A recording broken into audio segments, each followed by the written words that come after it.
The Pure Light, Lesson 3. Before you decide.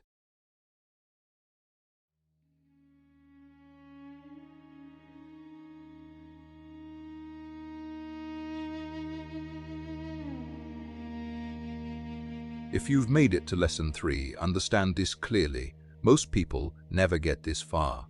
Not because they're incapable, but because they're uncomfortable with discipline. Lesson 1 asked you to quiet the mind. Lesson 2 forced you to confront fear. Lesson 3 is where excuses stop working.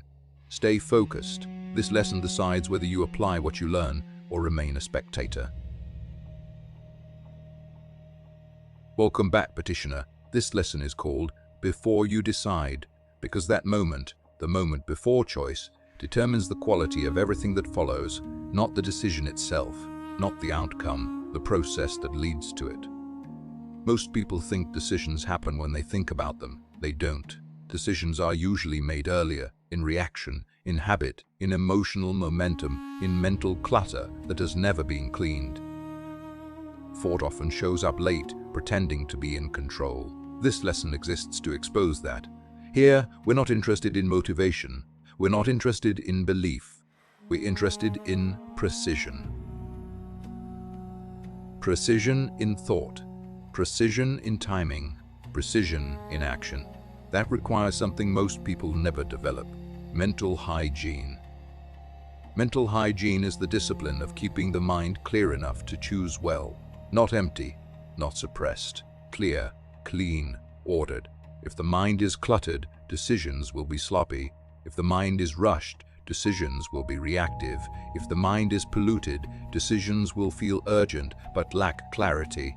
This lesson teaches you how to recognize the internal process that unfolds before you decide, and how to intervene there, because that is where responsibility actually lives. That is where free will operates. That is where discipline begins. You are still a petitioner, nothing more is being claimed. But staying this far means something simple and important. You are willing to examine yourself before acting, not just explain yourself afterward. Pay attention. This lesson is about thinking before you move. Let's begin. There is always a moment you don't notice, between stimulus and action, between thought and speech, between urge and movement. That moment is small, quiet, easy to ignore, and it decides almost everything. Most people live as if decisions happen at the point of action, when words leave the mouth, when a message is sent, when a step is taken. By then, it's already too late. The decision has already been shaped. What actually happens is this: something appears, an idea, a problem, an opportunity, a threat. The body reacts first: tension, excitement, resistance, urgency. Emotion follows. Preference forms. Then the mind rushes in to explain what is already leaning. This is why decisions feel sudden. This is why regret feels confusing. This is why people say, "I don't know why I did that." They're not lying. They just never learned to watch the process early enough. Before you decide is about reclaiming that early moment. Not to hesitate, not to overthink, but to see clearly. Clarity does not come from more thinking. It comes from less interference, from removing what doesn't belong in the decision-making space: excess emotion, imagined futures, borrowed opinions, unnecessary urgency. This is mental hygiene. A mind that is not maintained will decide poorly, even with good intentions. A mind that is clean will decide efficiently, even under pressure. The discipline you are learning here is not dramatic, it is subtle. It begins with recognition, noticing when the mind is already crowded before a decision is required, noticing when speed is being mistaken for confidence, noticing when urgency is being mistaken for importance. Nothing changes yet, no action is required, only observation. If you can learn to notice the moment before you decide, you will stop correcting your life after mistakes and start preventing them instead. That is where this work begins. Before the ancients spoke of power, they spoke of order. In Egypt, judgment was never rushed. The heart was weighed only after preparation. The scribes understood something most people today ignore: that which is clouded cannot judge. Every decision you make is a judgment, and judgment does not begin with action. It begins with condition, the condition of the mind. Most people attempt to decide while carrying the weight of the entire day inside them. Conversations that ended hours ago, emotions that were never resolved, thoughts borrowed from others and never examined. This is how clarity is lost before the choice is even considered. The Egyptians named this disorder Isfit. Not evil, but excess. Too much noise, too much movement, too many voices speaking at once. Order, ma, it was not morality. It was clean arrangement, things in their proper place. When the inner court was ordered, judgment could proceed. This is the work here. The books you studied all point to the same principle. Whether they speak in the language of psychology, mystery schools, or mental discipline, a polluted decision space produces polluted outcomes, not because the person is weak, but because the instrument is dirty. Mental hygiene is the discipline of clearing the inner court before judgment, not by force, not by suppression, but by discernment. The Book of the Wise states plainly that the untrained mind mistakes movement for necessity. The Kybalion warns that rhythm will carry the unprepared where they did not intend to go.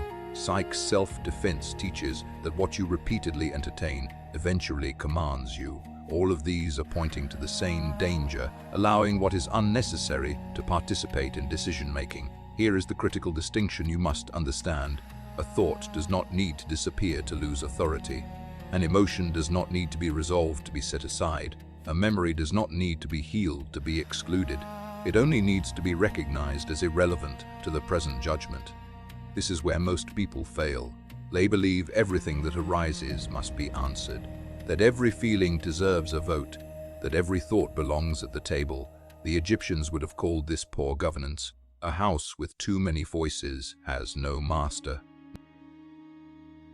Cleaning the decision space means learning to ask, quietly and without argument, does this belong here?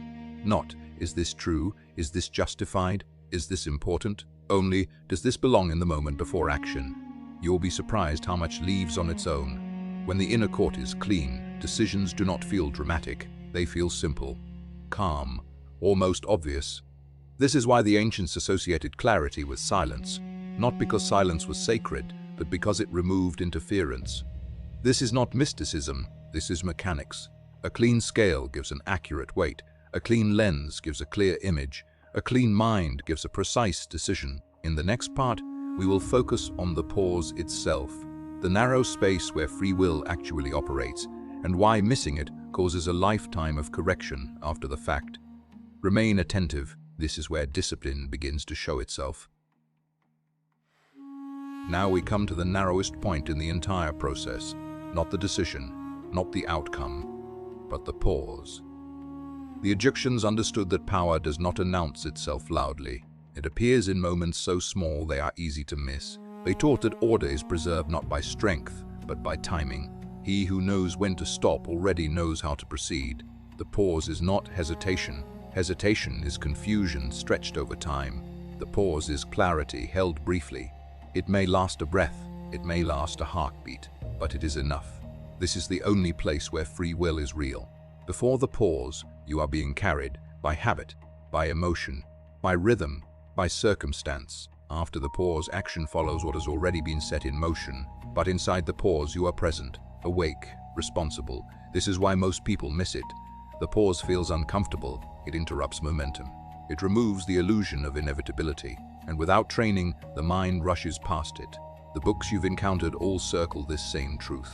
The mystery schools train silence not for mystery, but for interval. Psyche discipline teaches non-engagement, not to avoid life, but to create space. The sages of Egypt trained restraint so judgment would not be rushed. A rushed judgment is isfet. A measured judgment is ma'at. Here is what the pause actually looks like in real life. Someone speaks to you sharply. A message triggers urgency. An opportunity excites you. A fear presses you to act now.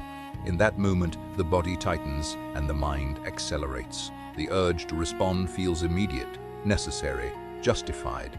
That is precisely when the pause matters. Not to think harder, not to rehearse, not to argue internally, but to withhold action for one clear moment. This moment does not ask, what should I do? It asks something simpler and more dangerous. Am I clear enough to act? If the answer is no, action is delayed. Not avoided, delayed. This is discipline. This is hygiene. This is governance. The ancients never trusted decisions made in agitation, not because agitation was sinful, but because it was inaccurate. The shaking hand cannot measure. When you begin to respect the pause, something changes quietly. Life slows just enough to become readable. Patterns appear. Mistakes reduce. Regret becomes rare. Not because you became cautious, but because you became precise. In the next part, we will turn this into a single, repeatable practice. One discipline, one method, simple enough to use daily, strong enough to change the quality of your decisions over time. Everything you've heard so far means nothing unless it becomes usable. The ancients were clear on this. Knowledge that is not applied becomes decoration. Wisdom that is not practiced becomes memory. This is why training was always practical, repeatable, and restrained. Instruction that does not shape conduct has not yet been learned. So here is how before you decide is applied in daily life, not as a ritual, not as a performance, but as a discipline of mental hygiene, the practice. Whenever a decision presents itself, large or small, you do three things only. First, you stop the action, not the situation, not the emotion, just the action. Second, you clean the decision space. You silently remove what does not belong, imagined outcomes, emotional residue, urgency that is not required, opinions not asked for. You do not argue with these things. You simply do not invite them into the judgment. Third, you wait one clear moment, one breath, one pause, enough to confirm clarity. If clarity is present, you act. If clarity is not present, you delay. That is the entire discipline. It will feel simple, almost too simple. That's how you know it's real. Why this works? Because this practice intervenes before regret exists. Most people spend their lives correcting mistakes after they happen. This trains you to prevent them at the source. Over time, you will notice fewer impulsive words, fewer reactive decisions, fewer moments where you think, I should have waited. This is not self-control through force. This is self-governance through order. The inner sciences of the soul explain this clearly. The mind must be maintained like any instrument. The inner architect shows that structure precedes stability. Jedi Reflections reminds us that ancient wisdom was never meant to impress. It was meant to function. This is why these teachings exist together, not as inspiration, but as instruction. If you want to go deeper into this work, into mental hygiene, disciplined thought, and the architecture of the inner life, you'll find the complete writings at fewurechosen.co.uk, including The Inner Architect, The Inner Sciences of the Soul, and Jedi Reflections. All are written to be studied, not skimmed. But for now, do not rush ahead. Practice this first. One pause, one clean decision space, one clear action. That is enough to change the quality of your life. If this lesson helped you, like the video, share it with someone who reacts too quickly, subscribe, and follow Few Are Chosen on all platforms. Remain a petitioner. The work continues.